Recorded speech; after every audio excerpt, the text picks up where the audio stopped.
Buenas tardes. Eh, Vamos a comenzar con esta parte del curso. En este momento nos encontramos acá en cómo escribimos un resumen para los medios del público. Aquí digamos que es importante considerar es que como investigadores, como acabamos de tener un artículo publicado, digamos, esta es un poco como la idea y lo que veíamos ayer era inclusive hacerlo para artículos que ya hemos publicado hace tiempo atrás. No hay ningún inconveniente con eso. Que lo que importa un poco es casi que la gente pueda entender lo que hemos hecho como científicos. Entonces, ¿de qué se trata? Digamos, un resumen para los medios y el público. Básicamente, pues estamos hablando de un resumen para gente no especializada, para comunidades amplias, extensas. Eso quiere decir que pueda ser accesible para cualquier persona, independientemente inclusive de la edad que tenga. O sea, esto sería pensado para que la gente inclusive pueda involucrarse con la ciencia, volverse amigo de la ciencia. En la medida en que sea comprensible, es fácilmente como me siento involucrado porque de alguna manera la comprendo, entiendo la historia que me están contando, ¿no? Lo que hizo, por qué lo hizo y cuáles son como las consecuencias para mi vida en concreto. Pues desde esa perspectiva, digamos, es algo bastante importante. También los resúmenes nos posibilitan a nosotros aumentar nuestras capacidades de colaboración. Muchas veces cuando la gente entiende lo que estamos haciendo, pueden aparecer organizaciones que busquen financiamiento. Por poner un ejemplo, la Liga contra la Epilepsia en Colombia. Si yo estoy haciendo una investigación sobre epilepsia, acabo de publicar mis resultados sobre epilepsia, pues de pronto la Liga contra la Epilepsia me pueda buscar para dar una conferencia en la liga, pero al mismo tiempo divulgar mi investigación, pero al mismo tiempo participar en futuras investigaciones conmigo, que les puede interesar lo que estamos haciendo. Entonces, eso también va a favorecer la visibilidad, es decir, que podamos, en medio de tanta producción científica, pues empezar a ser más reconocidos, que lo que estamos haciendo, pues en últimas termine como tiñéndose de cierto color, como que tiene cierta característica que la hace interesante. Entonces, ¿cómo hacemos el resumen laico? Aquí es importante, algunos de ustedes conocerán o lo habrán leído a Stephen Jay Gould. Digamos que Stephen Jay Gould tiene algo que a mí particularmente me gusta muchísimo y es el hecho de que facilita la comprensión de fenómenos muy, muy complejos. Digamos que cuando nosotros leemos a Stephen Jay Gould, él nos está hablando de evolución, ¿no? La evolución casi que moderna, de cómo nosotros nos estamos adaptando, de cómo la ciencia también ayuda a plantear hipótesis, verificar hipótesis, y cómo este proceso es un proceso que ayuda a refinar el pensamiento. Entonces, lo que me gusta, digamos, de Stephen Jay Gould es el hecho de que nos invita a que cosas complejas las pongamos en un lenguaje sencillo. Entonces, la invitación es un poco como para, bueno, por ejemplo, cualquier cosa, incluso el material conceptualmente más complejo, puede ser escrito para un público en general sin ningún tipo de embrutecimiento. Es decir, que el hecho de que yo lo ponga de forma sencilla no quiere decir que yo estoy diciendo que el otro no puede entenderlo. Es más bien mi capacidad para que cualquier persona, independientemente de la experiencia que tenga, del nivel de conocimiento que tenga e inclusive de la edad que tenga, pueda entender la idea que persigue la ciencia que hago.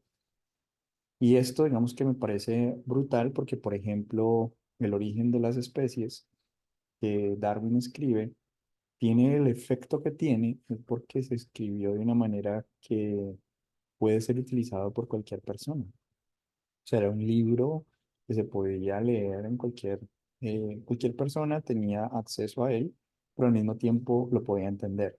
Una cosa es el acceso de poderlo comprar y otra cosa muy diferente es el poderlo comprender.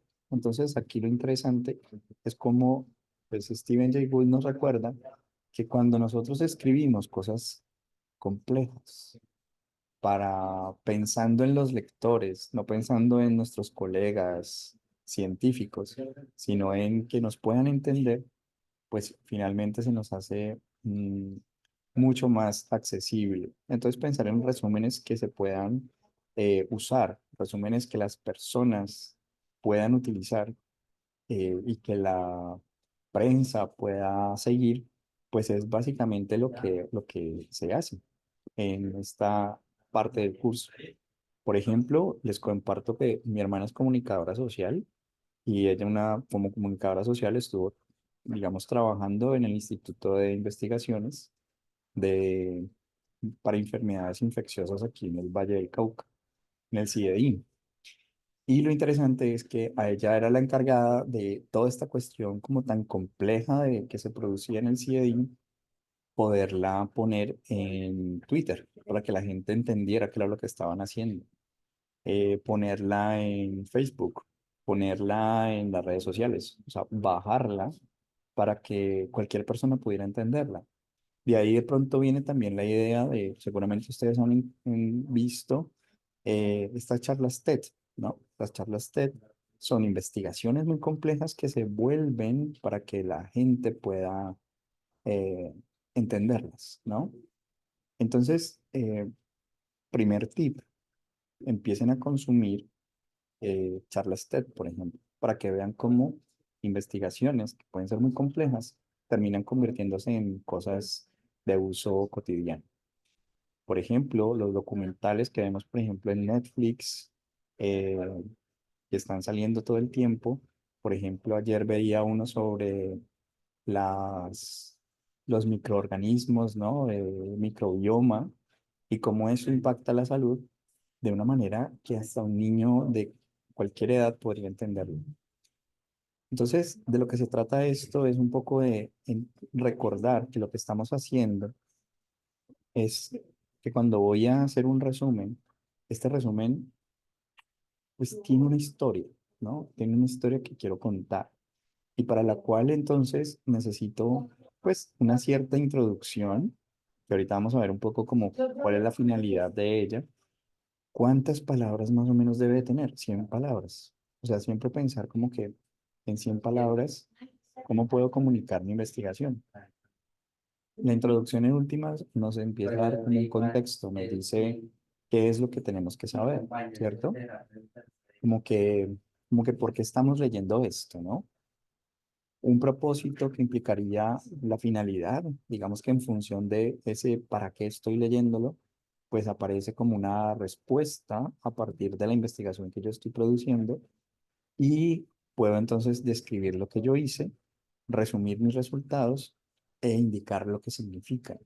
Entonces uno diría, bueno, pues entiendo que la mecánica no es una mecánica similar a la mecánica de los artículos científicos, sino que es un resumen que va a ser pensado para que pueda ser leído por cualquier persona en Facebook, en Twitter, en correos electrónicos, y que pueda ser utilizado. Entonces, desde esa perspectiva, la mecánica cambia un poco. Y entonces aquí lo que importa es la primera impresión. O sea, pensar en el resumen como esa primera sensación que te dé, ¿no? Y por eso hay que cuidar mucho esa primera línea, ¿no? Esa primera línea con la que arrancamos nuestro resumen. Porque en esa primera línea lo que nos importa es el mensaje que queremos que se lleven para la casa. O sea, si no lee más, sino solamente esa primera línea, esa línea tiene que ser lo suficientemente potente como para que quiera seguir leyendo. ¿Sí?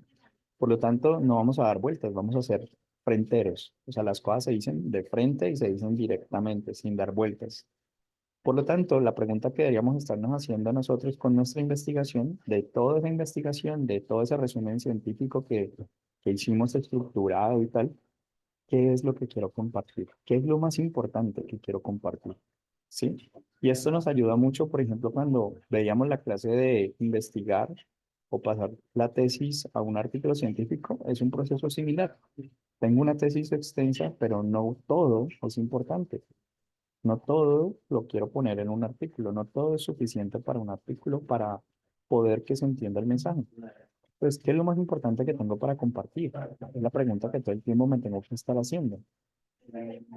Si no tuviéramos más tiempo y solamente tuviera este momento, o estas líneas, estas 100 palabras, ¿qué es lo más importante que tengo para decir? Fíjense que aquí no estamos hablando de, hay que hablar del diseño del estudio, hay que hablar de los participantes. No, no, no. ¿Cuál es el mensaje? ¿Qué es lo que quieres que se lleven para la casa? ¿No? Y eso es lo importante. Entonces vamos a ver algunos ejemplos, ¿sí? Entonces, por ejemplo, este que tenemos aquí es un artículo, ¿no? De ese artículo entonces se deriva pues una alternativa. Entonces, siempre fíjense que el primer párrafo, cada párrafo es un concepto o cada párrafo tiene una finalidad, ¿sí? Entonces, pónganse en el lugar del lector. El lector va a decir, bueno, yo por qué estoy aquí, ¿no? Yo por qué estoy leyendo esto. Entonces, la primera línea es brutal. O sea, la primera línea es, la epilepsia es el trastorno neurológico infantil grave más común. Eso quiere decir que mucha gente sufre de epilepsia. Y eso, que es muy prevalente, que es muy frecuente, es un trastorno neurológico delicado, ¿no?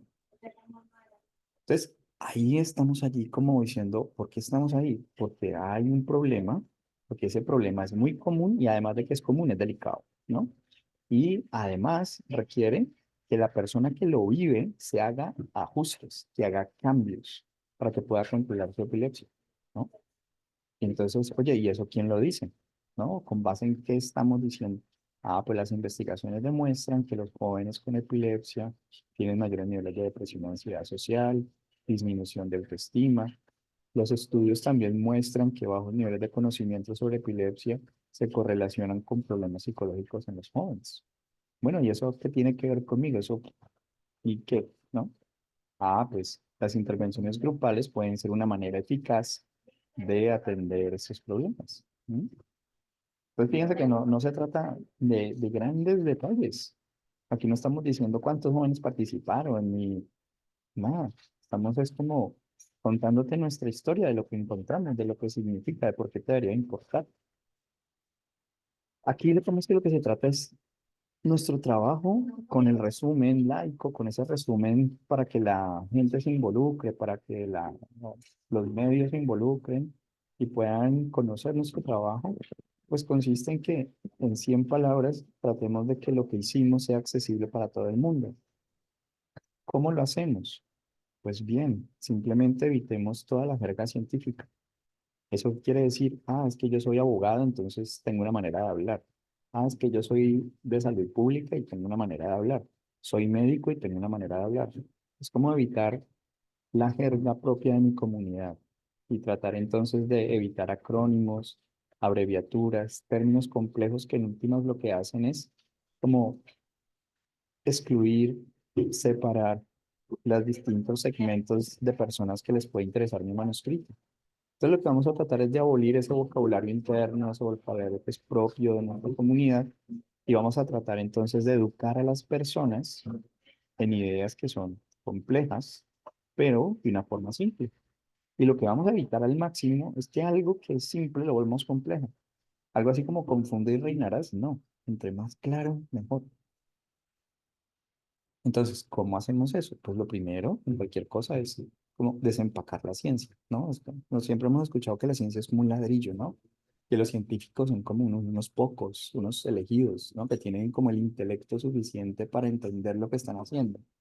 Pues de lo que se trata es quitarle a la persona esa idea y para poderlo hacer, entonces necesitamos casi que desenladrillar eso, ponerlo en palabras un poco más de uso común, ¿sí? Para poderlo hacer, entonces necesitamos conocer lo que estamos haciendo. Si yo puedo comprender lo que estoy haciendo, lo puedo explicar. Y se entendería que si no la entiendo, pues difícilmente te lo puedo explicar. Por lo tanto, la mejor manera de entenderlo sería si te lo puedo explicar a alguien que no me entiende. Por ejemplo, una compañera en alguna de las clases decía, yo lo pongo a leer a mis papás, creo, o a mi familia, ¿no? Si ellos no entienden, significa que no está claro. Bien, es una manera.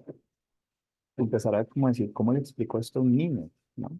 Eso te ayuda un poco como a, bueno, ¿qué es lo importante que tengo que decir? ¿Qué es lo que sobra? Que hace que uno se pierda y se confunda. Hablábamos el día de ayer de conocer a nuestra audiencia, o sea, saber realmente, pues, cómo se están refiriendo a este tema, qué como errores conceptuales tienen las personas respecto a este tema. Pensar entonces es en gente no especializada. También tener en cuenta que hay intereses más allá de un individuo. Es decir, hay organizaciones con fines de lucro, sin fines de lucro, gobierno, ¿no? Que pueden estar interesados en. Entonces, yo puedo tener en mente un auditorio, ¿no? Un auditorio amplio, no un pequeño o selecto grupo de personas. También es importante entonces saber, pues, cómo y hasta dónde se pueden interpretar los datos, cuáles son los límites de nuestro estudio, hasta dónde podemos llegar, y eso significa pues que podamos planear, ¿cierto? ¿Cuál es el mejor formato? Eh, ¿De qué forma, digamos, si hay una palabra que es poco usada, entonces, cómo la puedo sustituir, ¿no? Aquí digamos que nadie te va a señalar por ser confuso al momento de escribir. Más bien lo que van a decir, me encanta este autor porque las cosas difíciles o complejas nos las explica de una manera súper sencilla. ¿Sí? Y esto digamos que no es solamente para la escritura científica, es para todo, para todo. Ustedes en clase cuando explican algo que es muy complejo para los estudiantes y como que no ve el wow, ¿no? Me aclaró todo tan fácil que era. Eso es precisamente lo que hace a un artículo citable. O sea, en este artículo entendí y lo puedo usar porque lo entendí, ¿no? Entonces, es importante eso, como que, de hecho, es que conocer los límites también tiene que ver con ustedes. Oye, de pronto me tengo que trabajar más en mis habilidades de escritura. Doy muchas vueltas. De pronto tengo que trabajar más en mi ortografía. De pronto me falta la ortografía. Tengo que. De hecho, vamos a ver más adelante que una de las recomendaciones es tomar cursos de cuento, tomar cursos de escritura, ¿sí? Que nada tiene que ver con la ciencia propiamente dicho. Bueno, también es importante para elaborar ese resumen, pues hacer un filtro. O sea, pensemos como en los que tenemos prensa francesa o hacemos cafecito así, pues uno dice, eso hay algo que separa, ¿cierto? Entre lo que sí importa y lo que no importa. Pues la escritura científica está llena de detalles, pero el resumen como tal, prácticamente lo que va a hacer es, oye, ¿qué es lo que es prioritario de esos detalles? ¿Qué es lo absolutamente necesario? ¿No? Y solo vamos a dejar lo esencial para que quede. Entonces a veces uno dice, bueno, eh, ¿qué es lo que hace una característica esencial? Por ejemplo, si pensamos en el concepto de mujer, ¿cierto? ¿Qué característica esencial tendría para que sea una mujer? Entonces algunas personas dirían de pronto que tenga aretes, pero ahora vemos que hay personas que tienen aretes y son hombres, ¿no? Entonces, de pronto eso no es tan esencial. Yo creía que era esencial, pero no lo es. Entonces, en mi investigación es lo que empezamos a buscar. ¿Qué es lo esencial para que se entienda el mensaje que quiero comunicar? Y lo que vamos a notar es que realmente lo que nos importa no es el detalle. Lo que nos importa es casi que la representación general, el mensaje en general. Y solamente aportamos aquellos detalles que sean estrictamente necesarios para que el mensaje se entienda. ¿Sí? Por lo tanto, lo que nos importa es que el lector diga, que entiendo el mensaje general. Y a veces cuando colocamos líneas confusas, pues uno dice, ¿qué realmente es lo importante? Vamos a ver un ejemplo en un momento. Entonces, ir al grano, o sea, casi que no de vueltas, de frente, directo, ser conciso. Mm, entre más rápido usted llegue a lo que quiere comunicar, mejor. Si usted puede decir de una vez que lo importante de su investigación, póngalo en la primera línea, ¿sí? Todo lo que sea de adorno, todo lo que sean preámbulos, quita todo eso. De pronto uno puede decir, de pronto es necesario visualizar datos, pero ¿qué datos? ¿vale? ¿Cuáles datos y de qué forma podemos presentarles para que se entiendan? No puede decir, sí, una imagen vale más que 1000 palabras, pero si la imagen no se entiende, mm, lo importante entonces es ser eficiente en el lenguaje. ¿Cómo pueden practicar esto, compañeros y compañeras, en su cotidianidad? O sea, ustedes en este momento saben cuántas palabras producen al hablar, ¿cierto? En el día. Ustedes dicen, no, yo en promedio, ¿no? Hablo, no sé, 10.000 palabras, por poner un ejemplo. Traten de reducir a la mitad para mañana o el siguiente día, a la mitad. O sea, se van a comunicar, no es cortar la comunicación, es simplemente ser un poco más conscientes, ¿no? De las palabras que usan para comunicarse, porque vamos a tratar de ser concisos, vamos a tratar de ser eficientes. Entonces, es una tarea consciente, es una tarea deliberada, ¿vale? Por eso toma un poco más de tiempo. Entonces, por ejemplo, hay gente que describe así, es innegable y absolutamente crítico que, bueno, esto lo podríamos decir, debemos. O sea, hay que hacerlo, ¿no? Una sola palabra para eliminar todo el poco de cosas. Hubo 18 ratas que recibieron inyecciones de antibiótico cada 12 horas durante 7 días consecutivos. ¿Ok? Las ratas recibieron antibióticos. O sea, aquí estamos hablando del resumen para que muchas personas puedan entenderlo. Realizamos un cuidadoso análisis analizamos. Al igual que con todas las investigaciones preclínicas, es prematuro concluir que la mefloquina o el probenecid serán apropiados para su uso, como la mefloquina y el probenecid aún no son terapias probadas para la epilepsia. Todo esto se puede usar un láser para extirpar el tejido cerebral normal. ¿Sí? Entonces, lo importante es, entre más eficientes seamos, mejor. Pues lo que vamos a tratar es, vamos a contar una historia, establecer una escena, o sea, eso en dónde sucede, quién participa, de qué forma participan, por qué hicimos esa ciencia que hicimos. Vamos a llevar al lector de la manito, como si estuviéramos llevándolo a ver una obra de arte, ¿cierto? Y le vamos a advertir en qué tiene que fijarse para poder apreciar la belleza de esa obra de arte. Vamos a ayudar a los lectores a comprender cómo la investigación impacta a personas reales. ¿Y cómo lo hacemos? Ah, pues le estamos contando una historia sobre personas reales. ¿Mm? ¿Eso qué quiere decir? Que en últimas nuestra labor es escribir ciencia para la gente, ¿cierto? No para las revistas, no para un revisor o no para un super experto, ¿no? Nosotros escribimos estos resúmenes para la gente, pensando en la gente. Porque cuando estamos pensando en la revista, estamos pensando en el público especializado, estamos pensando, ¿cierto?, en otra lógica. Aquí ya en este momento nos han publicado, lo que queremos es que la gente pueda usar nuestra investigación. Y para eso necesitamos tenerlos aquí en la mente todo el tiempo mientras escribimos. ¿Vale? Nosotros estamos programados para historias, de hecho, desde antes de nacer.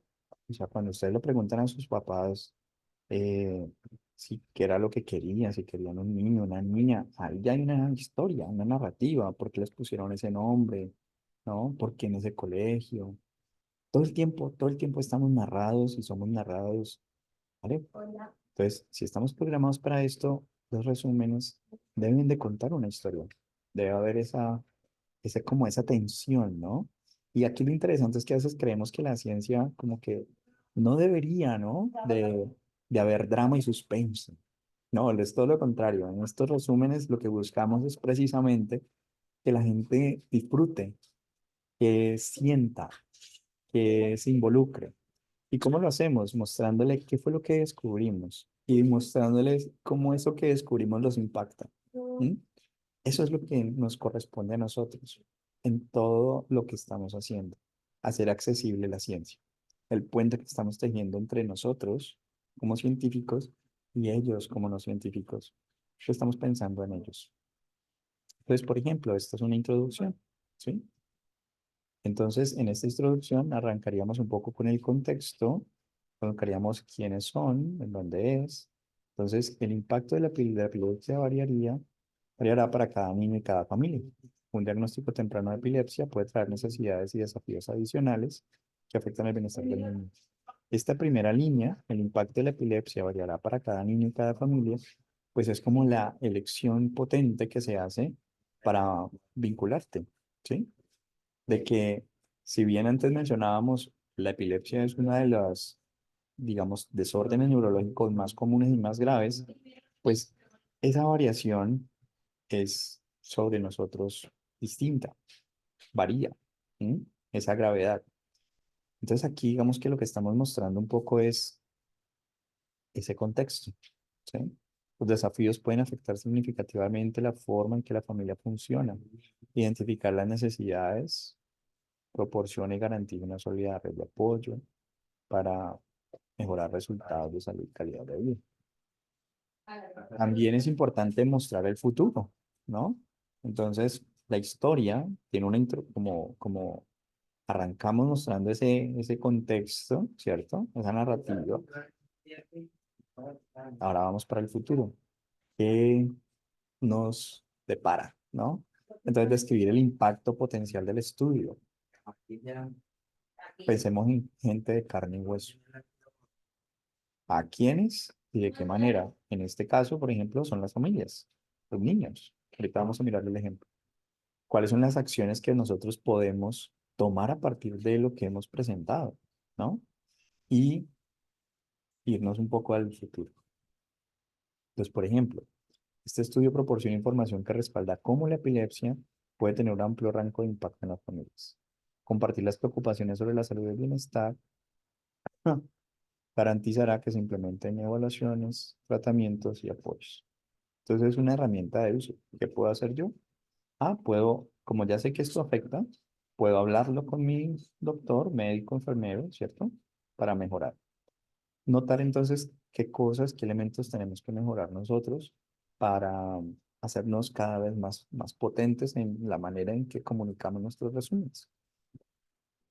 Charlas TED pueden ser una herramienta, documentales que hemos disfrutado, que uno dice, wow, no lo habían, hay de todo, ¿no? Ahorita eh, se trata de eso, ¿no? En pocas palabras, creo que son los documentales que aparecen en Netflix o la serie de documentales.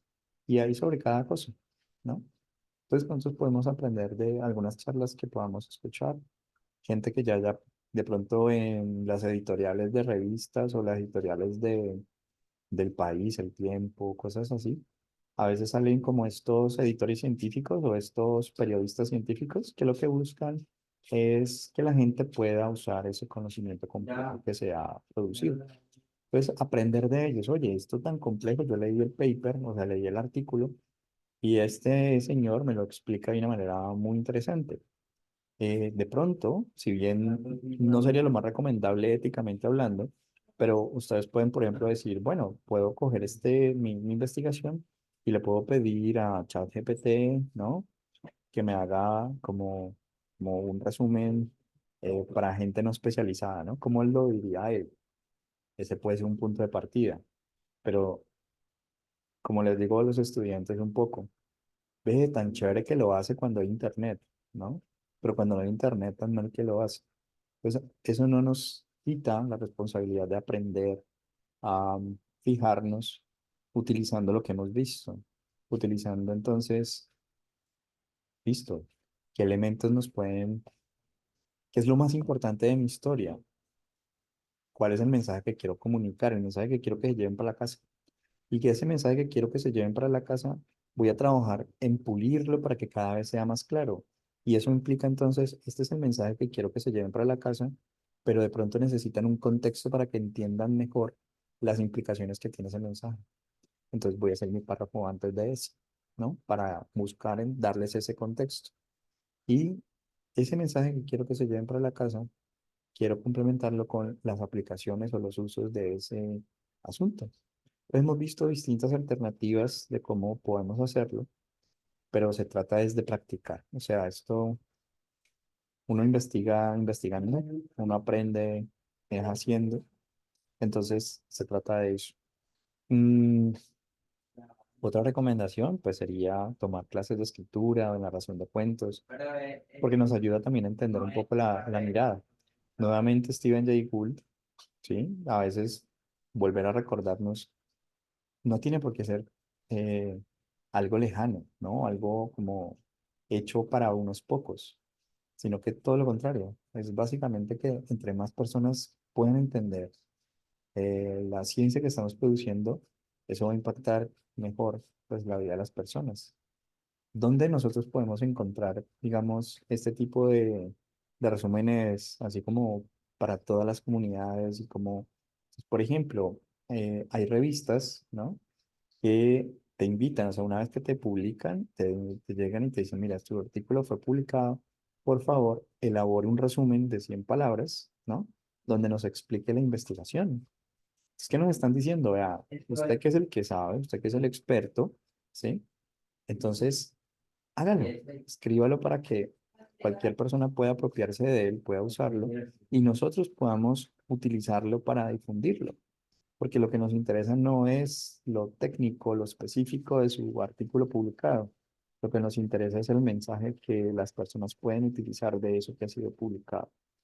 Y eso entonces es, oye, pues que lo lea alguien que no tenga ni idea y diga, oye, te entendí, ¿sí? Si no, entonces tengo que ajustarlo, ¿no? Bueno, aquí digamos que tenemos algunos ejemplos de revistas. Pues, por ejemplo, ¿cómo hacemos para que nuestros resúmenes puedan mantenerse en el tiempo? ¿Sí? Que sigan siendo usados, que sigan siendo vigentes. Entonces, normalmente, por poner un ejemplo, ya que hemos tomado lo de epilepsia, pues uno diría, pues muy seguramente la revista de epilepsia y comportamiento sería un escenario adecuado para, pues este artículo y los venideros y va a permanecer en la página de la revista, ¿no? Como una nota que ellos nos piden y que nosotros enviamos y que queda como publicado. Pueden aparecer, digamos, como decíamos, organizaciones públicas, privadas, que les interesa también nuestro trabajo y que también van a hacer uso o van a ponerlo, ¿sí? En sus páginas y difundirlo con sus comunidades, redes de correos, etcétera. Entonces, lo que veíamos ayer de cómo podíamos posicionar nuestra escritura para que fuera usado por las demás personas, aquí digamos que se trata un poco de utilizar un solo recurso de todo eso, que es el trabajar sobre el resumen y decir, oye, si es entendido, entonces puede ser compartido. ¿Por qué? Porque entiendo lo que acabo de leer y sé a quién le puede servir y de qué forma le puede servir. Entonces, cuando uno dice, ve esto, conozco a alguien que le puede servir esto que acaba de publicarse, súper chévere, porque de esa manera, pues es un esfuerzo que se hace entre muchas personas que entienden que es importante lo que estamos haciendo.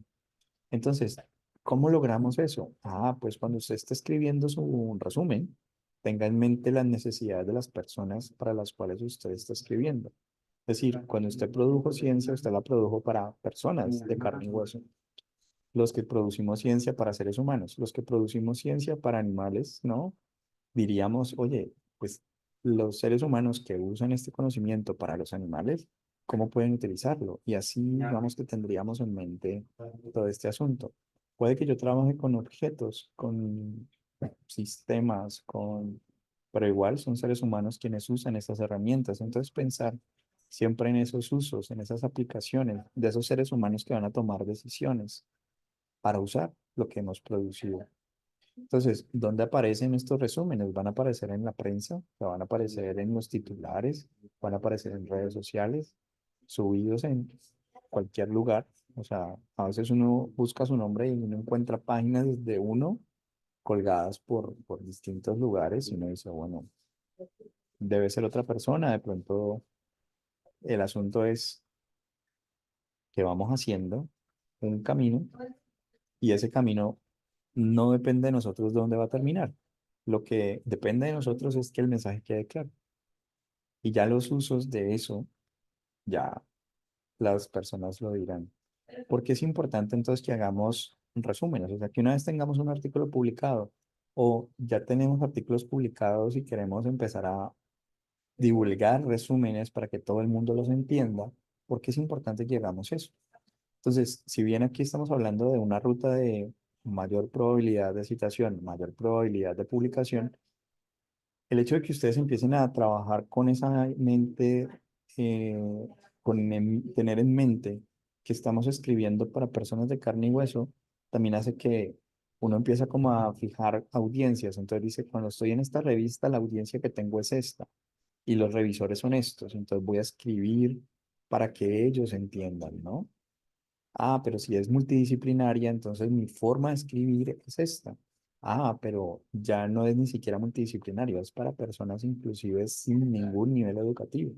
Quiero que cualquier persona me entienda.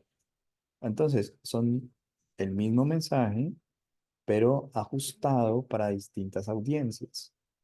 Cuando empezamos a dominar esto, para nosotros va a ser mucho más sencillo decir, ok, ¿cómo lo puedo hacer entre menos palabras mi artículo, con menos palabras mi resumen? ¿Mm? Y eso, digamos que te va a jugar a favor. Y eso también entonces, pues aparecen beneficios. ¿Cuáles beneficios nosotros podemos, digamos, identificar? Claro, el impacto de nuestra investigación mm, es infinito. O sea, como estamos escribiendo para cualquier persona, pues de pronto a nosotros no se nos ha ocurrido eh, ese impacto. Y la persona cuando lo lee dice, esto impacta mi actividad, ¿vale? Entonces, para nosotros es como, yo escribo para muchas personas, pero cada ser humano es una potencia, ¿sí? Una potencia en sí mismo, o sea, no hay una línea arriba, una línea fija que diga, este es el límite, ¿no? O sea, cada uno de nosotros tiene como su propia definición, ¿no? De su mayor potencia.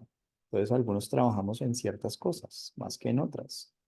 ¿Sí? Entonces, lo que corresponde con nosotros es que la gente entienda, porque cuando entiende, la potencia que es esa persona puede llevar nuestra investigación a un nivel que uno ni se le hubiera ocurrido.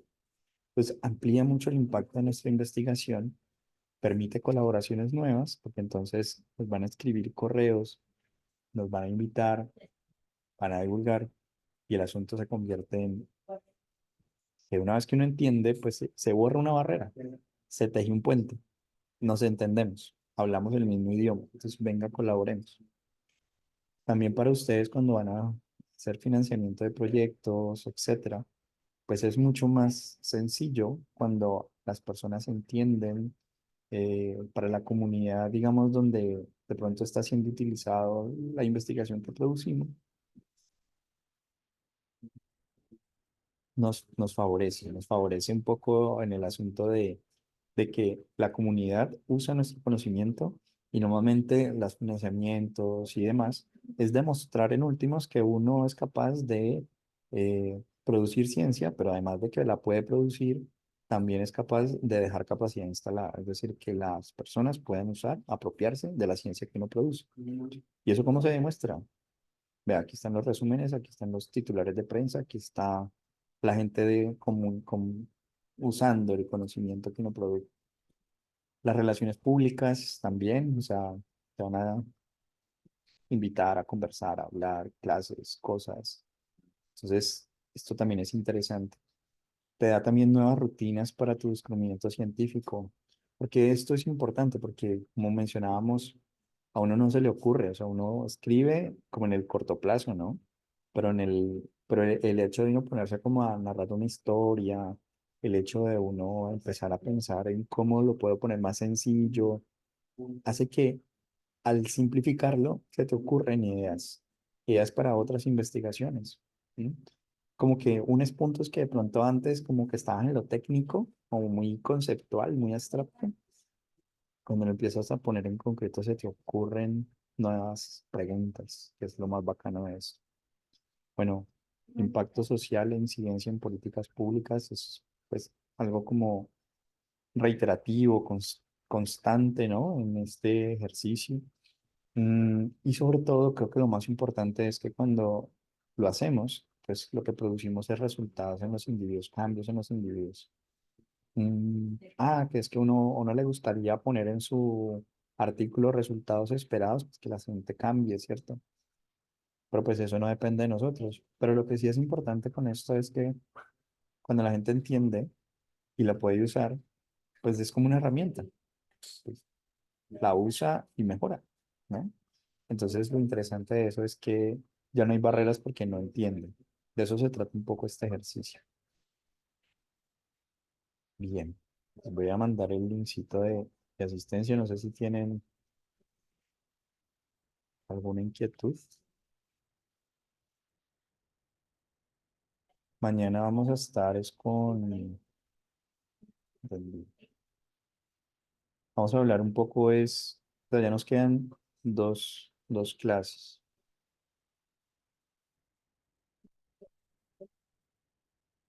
Ahí les envié ya el linkcito de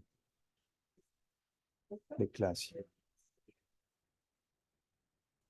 Nos queda estrategias para comunicar tu investigación y crear una marca. Vemos que cómo nos posicionamos ahí, digamos qué usos también podemos utilizar o sea, vamos a trabajar un poco más sobre apropiación, digamos, de conocimiento, cómo la podemos, cuando uno dice a quién le sirve y de qué forma le sirve, vamos a trabajar un poco más en concreto y también cómo nos posicionamos como investigadores ahí. Lo otro es publicar en revistas de alto impacto, que esa es la clase del lunes, ¿vale? Bueno, compañeros y compañeras, un feliz descanso.